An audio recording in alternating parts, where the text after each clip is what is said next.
ချိတ်ဆက်လေးကိုသေချာအားသွင်းထားပြီးသုံးဖို့အဆင်သင့်ဖြစ်ပါပြီ။ဒီချိတ်ဆက်လေးက TikTok မှာနာမည်ကြီးနေတဲ့ချိတ်ဆက်လေးပါ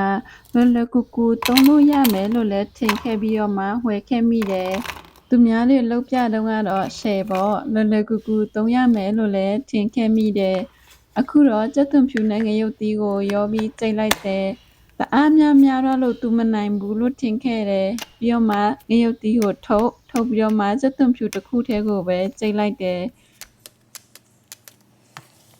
ကြက်သွန်ဖြူလေးတောင်မကွဲဘူး။ဓာတ်ရလေးပဲဖြစ်သွားတယ်လေ။သုံးချင်ရင်တော့ဒီကြက်သွန်ဖြူနဲ့ငရုတ်သီးကိုအရင်ဆုံးတောက်စင်ပြီးရင်ဒီမှာလက်ကျိတ်ရင်တော့ရနိုင်မယ်လို့လည်းထင်ပါတယ်။အခုတော့စိတ်ကုန်လို့သူ့ဘူးနဲ့တူပြန်ထည့်ပြီးအမိုက်တောင်ထဲကိုထည့်လိုက်ပါပြီ။မယုံဘူးစမ်းသုံးချင်တယ်ဆိုရင်တော့ TikTok မှာဝင်ရှာကြည့်ပါနော်။ကြည့်ရှုအားပေးကြသူအားလုံးလည်းကျန်းမာရွှင်လန်းချမ်းမြေ့ကြပါစေ။